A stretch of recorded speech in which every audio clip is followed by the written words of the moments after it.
82 kes baharu jangkitan COVID-19 disahkan hari ini di negara Brunei Darussalam yang membawa jumlah keseluruhan kes di negara ini kepada 2,462 orang. Yang berhormat Datuk Seri Setia Dr. Haji Awang Muhammad Isham bin Haji Jaafar, Menteri Kesihatan, mengongsikan perkara tersebut semasa sidang media situasi terkini jangkitan COVID-19 di Dewan Al-Afiah, Kementerian Kesihatan.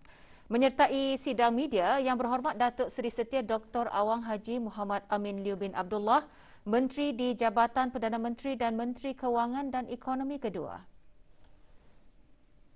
Terdapat 2 kluster baru yang telah dikesan yang membawa jumlah kluster aktif kepada 45 kluster.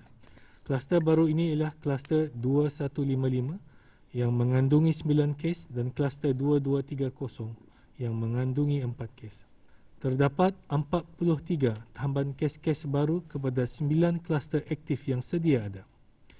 Kes-kes dalam kluster-kluster aktif ini adalah mereka yang sedang menjalani kuarantin setelah didapati mempunyai kontak dengan beberapa kes positif sebelumnya.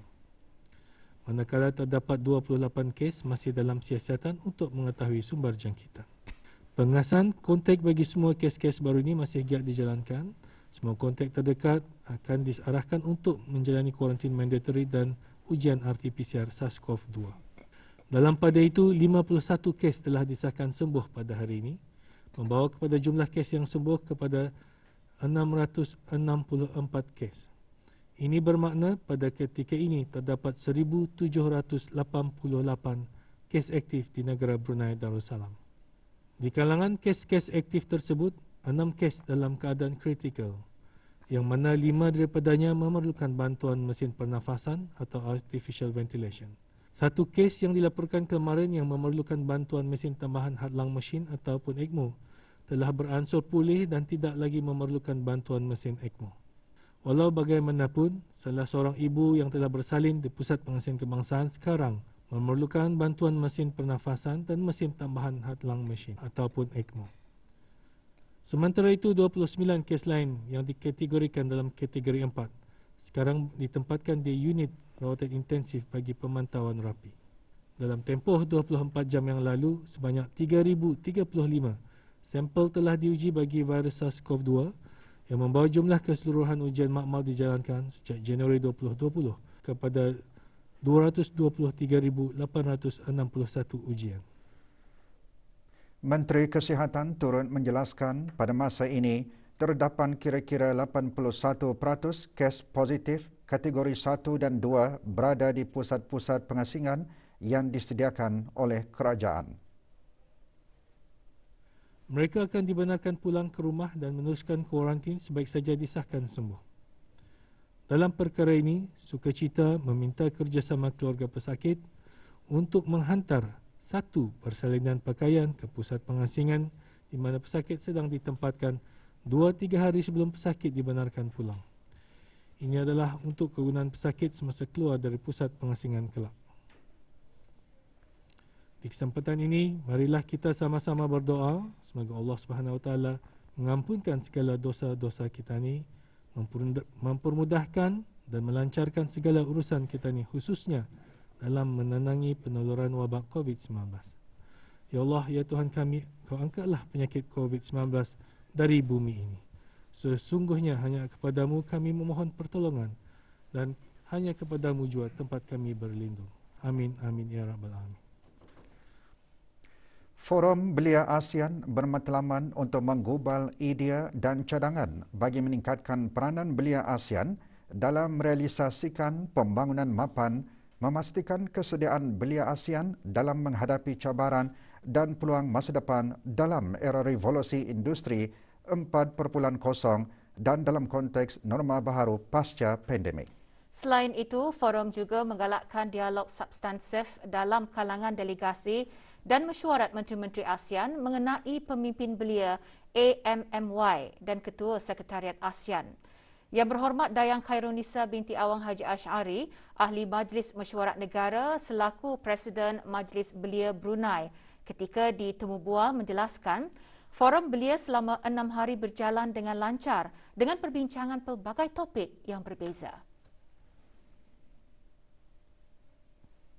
Alhamdulillah, forum ini sebenarnya pada asalnya dihasratkan untuk dijalankan secara hybrid, di mana para delegasi yang berasal dari Brunei dan juga pelajar ASEAN yang berada di Brunei Darussalam bolehlah mengikuti secara fizikal, termasuklah lawatan-lawatan bagi mendalami lagi topik perbincangan.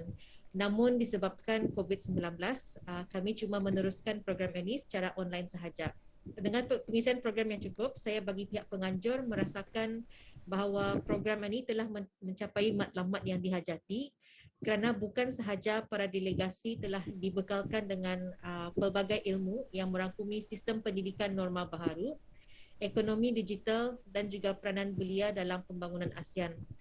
Di samping itu, delegasi juga telah menghasilkan ASEAN Youth Statement dan juga ASEAN Zain.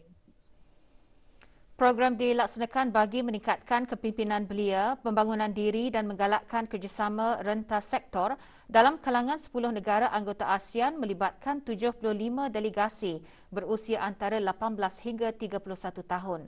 Pelbagai pengisian dihasilkan sepanjang program dijalankan seperti pendidikan, ekonomi dan peranan belia. Para delegasi telah mengemukakan beberapa cadangan, termasuklah akses teknologi digital dengan memperkenalkan program-program asas coding, data management, programming, digital marketing and analysis di dalam sistem pendidikan dan juga soft skill courses bagi meningkatkan peluang bagi masyarakat ASEAN untuk mendapatkan lebih banyak, maksudnya di sini peluang pekerjaan dan sebagainya.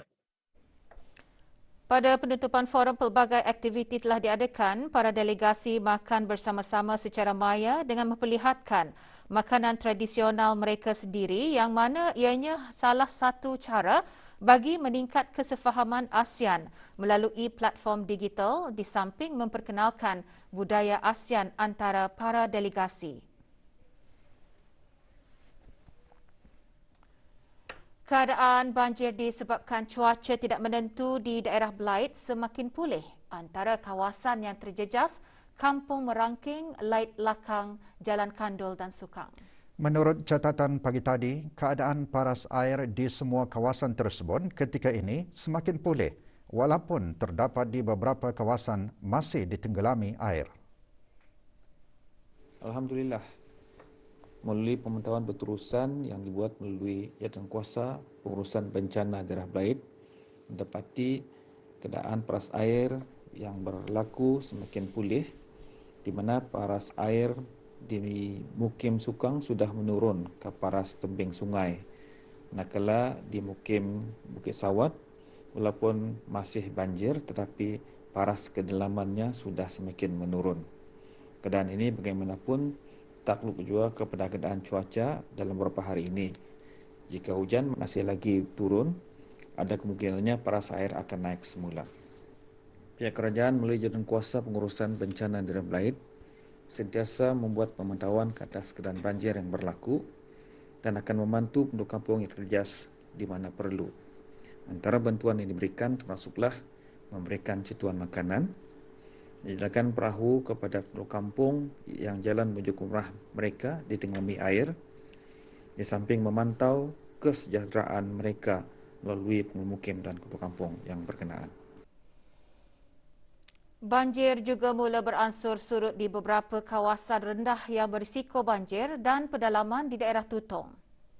Keadaan banjir mula surut di Kampung Rambai, Kampung Kuala Ungar dan Bangkuru serta beberapa batang jalan raya juga kini boleh dilalui oleh kenderaan biasa. Walau bagaimanapun jalan kecil Kampung Layong masih mengalami banjir dan paras air naik disebabkan turunan air sungai yang menyebabkan beberapa buah rumah dimasuki air dan jalan berkenaan tidak dapat dilalui oleh kenderaan biasa. Pada masa ini, keadaan paras air banjir terkawal dan pihak Jabatan Daerah Tutong bersama pihak-pihak berkenaan akan terus membuat pemantauan dari masa ke masa. Dalam pada itu, penduduk kampung dan orang ramai dinasihatkan supaya sentiasa berwaspada dan mengambil langkah-langkah keselamatan semasa banjir.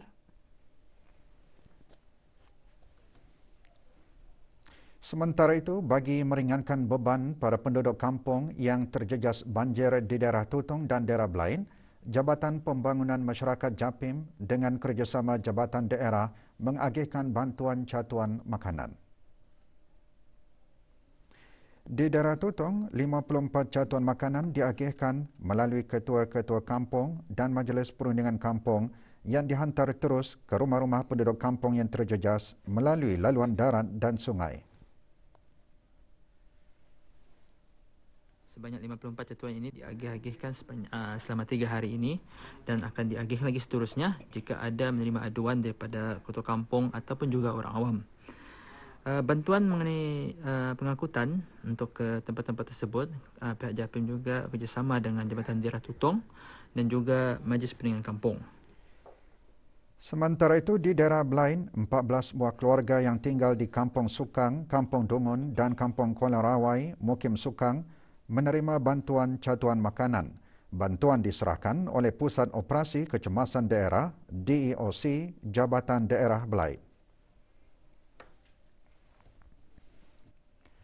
Lebih 5,000 individu yang terdiri daripada rakyat dan penduduk di negara ini sedang menjalani perintah kuarantin dan pengasingan diri di rumah masing-masing berikutan penularan wabak COVID-19 pada masa ini.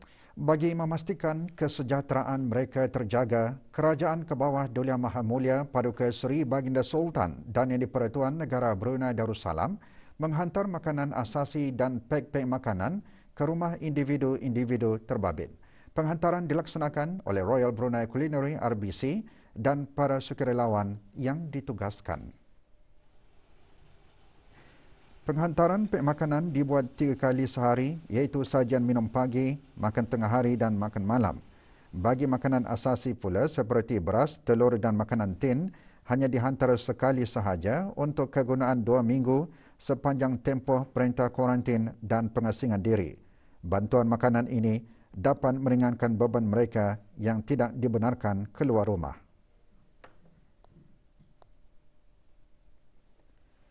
Kami merasa sangat bersyukur dengan keprihatinan pihak Kerajaan ke bawah Duli, menjunjung kasih ke bawah Duli. Selain daripada bantuan dari pihak Kementerian Kesihatan, ahli keluarga yang lain serta rakan-rakan juga telah menghantarkan kami pelbagai keperluan rumah dan sebagainya. Kami menerima panggilan dari pihak Kementerian Kesihatan dan diberi pilihan sama ada ingin menerima bekalan makanan asasi seperti beras, gula dan sebagainya atau memilih cooked meal. Kami juga menerima panggilan untuk bertanyakan keadaan kami semasa kuarantin. Merasa sangat bersyukur dan berterima kasih di atas pemutulian dan keprihatinan dari pihak Kerajaan ke bawah Duli, Kementerian Kesihatan dan juga pihak-pihak yang turut serta di dalam menyediakan dan mengagihkan makanan kepada tiap-tiap keluarga yang terlibat. Juga terima kasih kepada frontliners dan juga penghantar-penghantar makanan yang ditugaskan bertungkus lumus menghantar makanan yang diagihkan. Mengucapkan banyak terima kasih di atas pemulihan dan keprihatinan kerajaan dalam membantu kami isolation stay at home ini selama 2 minggu dan yang telah memberikan bantuan berupa makanan. Alhamdulillah, syukur kepada Allah Subhanahu Wa Taala. Pemenang Tech Kids Camp 2021, Awang Alman Hazim bin Datuk Paduka Seri Haji Aminuddin Ehsan dan Awang Is Wali bin A. Junaidi mewakili negara Brunei Darussalam ke ASEAN Cyber Kids Camp 2021 yang diadakan secara maya. Acara dianjurkan oleh Kementerian Pos dan Telekomunikasi Kemboja. Pelajar tahun 5 dari Sekolah St. Andrew disertai oleh tenaga pengajar Awang Muhammad Zuno Karotono bin Haji Ali dari Jabatan Kemajuan Kurikulum Kementerian Pendidikan. ASEAN Cyber Kids Camp merupakan pertandingan yang menjurus kepada memantapkan kemahiran pelajar dalam pemikiran kritis, menyelesaikan masalah, kerja berpasukan dan keupayaan menggunakan ICT secara kreatif. 9 negara anggota ASEAN menyertai kamp tahun ini yang mewakili setiap pasukan 2 orang pelajar berusia 7 dan 12 tahun. Anugerah emas dimenangi oleh Indonesia dan Singapura, sementara negara Brunei Darussalam memenangi anugerah gangsa.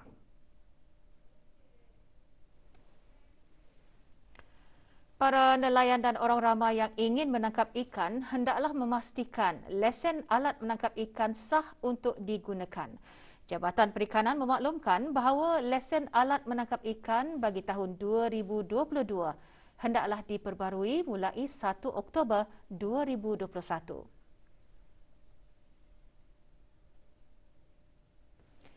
Memandangkan keadaan pandemik COVID-19 pada masa ini, kaunter-kaunter pelesenan Jabatan Perikanan hanya akan beroperasi pada setiap hari Isnin dan Khamis sahaja, bermula dari pukul 8.30 pagi hingga 10.30 pagi, dan setiap pembaruan lesen alat menangkap ikan hanya akan dilaksanakan mengikuti tarikh-tarikh temujanji secara bersurat yang telah diaturkan oleh Jabatan Perikanan. Lesen alat menangkap ikan yang sah adalah dikendaki sebagaimana yang terkandung di bawah Perintah Perikanan 2009.